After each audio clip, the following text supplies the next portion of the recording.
Good evening. My name is John Thompson. Tonight we're going to be taking a look at dangerous railroad crossings in the United States. I am a resident of the state of New Jersey, and there are quite a few dangerous crossings to talk about in this presentation. So let's get started. In looking at railroad crossings, we have to understand that there are a couple of questions that come up that are very important. Why are railroad crossings so dangerous? Well, people disregard rules. They either don't care, they think they're above the rules, or maybe they haven't had to follow the rules in the past. They're in a rush. They're trying to go somewhere, their mind's occupied on a task maybe that they have to do. They have to be at a job interview, maybe a wedding, something like that. They're complacent. It's never happened to them in the past. Trains never come, uh, and this crossing shouldn't be that dangerous. Sometimes, too, the hazards of the crossing can be amplified by your distractions like texts, loud music, other people in the car, kids misbehaving, your friends talking to you, and your music being very loud. So things like that to distract you from your attention at the crossings. The other thing that makes railroad crossings dangerous are drugs and alcohol. And that will basically impair your vision, it'll impair all your other senses, and your ability to drive a vehicle anyways. So if the train doesn't get you, the police officer may soon get you. And also, people fail to stop, look, and listen. That's the other thing. It's very important that people do that at a railroad crossing, even if there is no train coming. You should always check. Not all crossings, though, will be very easy to spot these hazards to tell if there's a train coming or not. So the next part of this slide is what are the other factors? And there are other factors. Again, crossing gates could be missing. And there could be no signals. You could have a crossing marked by just a crossbuck, and therefore you have to judge after stop looking and listening to see that if it's safe. Lack of visibility from a curve, basically meaning that following a railroad crossing on either end of the track, there could be a curve. And it's very hard to see around some curves when a train is coming. And of course, there's also angles of crossings to the road.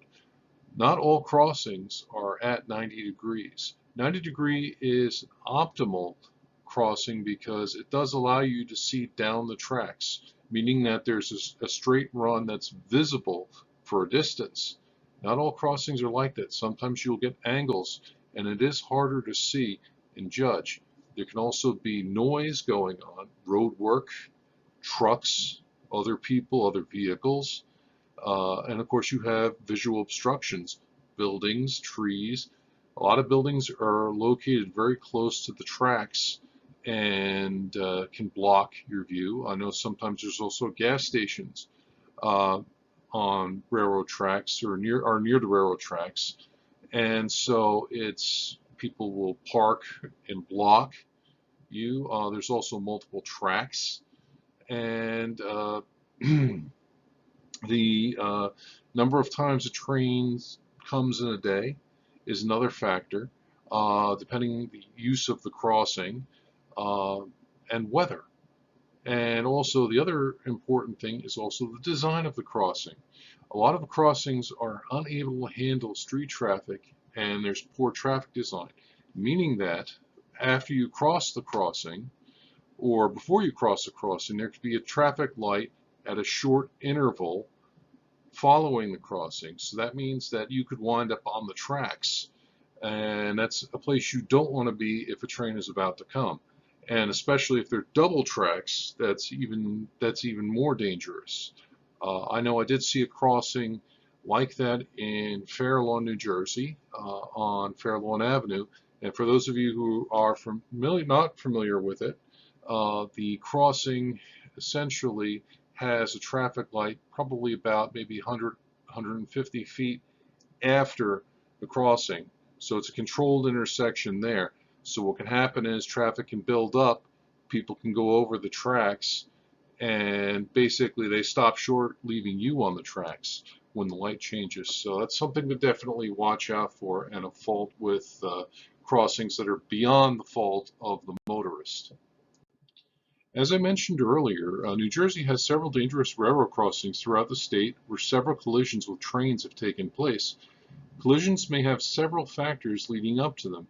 You will notice in the previous slide how they said there were causes by drivers, and I said that there were causes and other factors other than a careless driver at play in the train accident.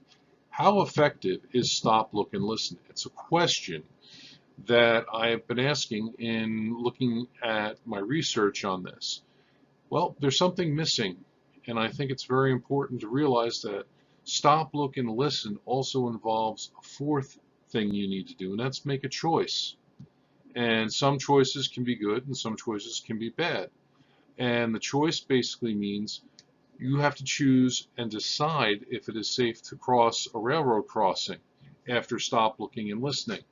Uh, and how you choose to do that will affect the difference of your survivability, uh, and making sure that you do not meet an oncoming train. And there are several myths too about the safety of a crossing.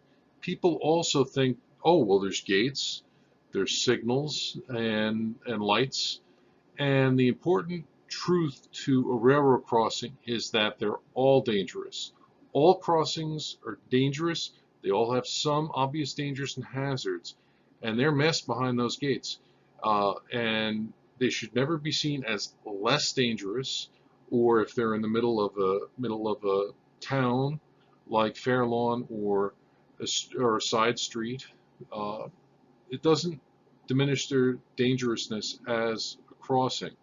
And you can also have things too which can basically affect your ability to make your choice, and that's crossing signals malfunctioning. Weather's another thing. Uh, Weather conditions like fog, humidity, can really affect your judgment of a train. And trains are actually a lot closer than they appear when they're coming. So you have very little time to react before the gates go down. And sometimes too, you also get motorists who just basically said, "Oh well, I'm not going to wait for the train. I'm going to go around the gates." Oftentimes, I've seen that happen a couple of times. I've seen some people who were lucky to survive an accident because they went around gates. So if you do that, and there's a policeman around, you are going to get moving violation, uh, and that's carries points on your license. Okay, so what do motorists do wrong at railroad crossings? Well, let's see, they stop on the tracks in traffic to turn left onto a street along the tracks. I've seen this in Oakland a lot of times. There's a left turn lane, and left turn lane goes over the tracks. So what'll happen is traffic will back up and people will actually wind up stopping on the tracks. Then you get the people who block roads to get to a gas station near the tracks and fail to yield. This would be the case in Montvale on Kennecott Road. Actually, Montvale is very unique because you have two dangerous crossings in about 300 feet of each other. And the second dangerous crossing has its other issue where basically you go over the tracks, there's a yield, and you have basically maybe about the length for about maybe a car or two, and there's merging traffic going over to make a left to go over the other crossing uh, at that intersection. So essentially what's happening is you're having three traffic patterns crossing at the same time in that area. So it is very dangerous. And sometimes too, you can get stopped on the tracks as well there if you're not careful. One of the other things to keep in mind is that people will run lights to cross. They'll be dependent on the other motorists to do the right thing. And not every motorist will do the right thing, and that's a very important uh, thing to realize. You have to anticipate that the motorist in front of you is going to do something wrong or dangerous, so you have to be on guard and react accordingly. People are very distracted nowadays. They're texting. Again, they go around gates, and this can be on both single and double track crossings. So a lot of this is basically for teenagers who don't have the experience driving. They're listening to loud music, and so they're fooling around with their friends when they really should be paying attention. So all of these factors are what motorists do wrong at railroad crossings. So what does a railroad need to do? Well, railroads need to help keep crossings properly maintained. This means that the crossings need to meet current standards. They need to have the signals working properly. They need to make sure that there's correct visibility, that the hazards are remediated as much as possible. This is also to ensure the safety of the public. Now, it also takes millions of dollars to fix some of the problems, and some crossings, as a result of numerous accidents and train collisions, can wind up being closed permanently. Now, there are some solutions to dangerous railroad crossings and dangerous train vehicle situations. The first situation is probably one of the most dangerous. It's called street running. Now, street running is essentially taking a railroad track and you're running it right down the middle of an active street in town. And the track will basically be also part of lanes of travel in roads. So essentially what will happen is you'll have a freight train coming through in some towns like in Kentucky, and you will have almost no time to get out of the way or pull off to the side of the road. So that's something that's definitely uh, a railroad design issue and something that the town also has to work with as well. So it's bad engineering there. Uh, Again, railroads can also need to close the dangerous crossings. They either need to fix what's causing the derailments, or they can reroute or elevate track, which basically rerouting the track in case of street running would be good because it would make it less dangerous. Elevating track also would make it less dangerous because then you eliminate the potential for a train, vehicle, pedestrian collision. So that's something that's very important there. Better traffic enforcement is very important too, meaning that there need to be police who need to monitor these dangerous areas, better maintenance of signals, and also visual obstructions. The building right up to the railroad tracks blocking your view, or crossings that go out to curves, or not at 90 degrees, or crossings with curves following them. So that's definitely one of the things to look at, and also to make sure that crossings are meeting the demands of increasing road traffic. So here's the wrap up. What do you need to do at railroad crossings to be safe?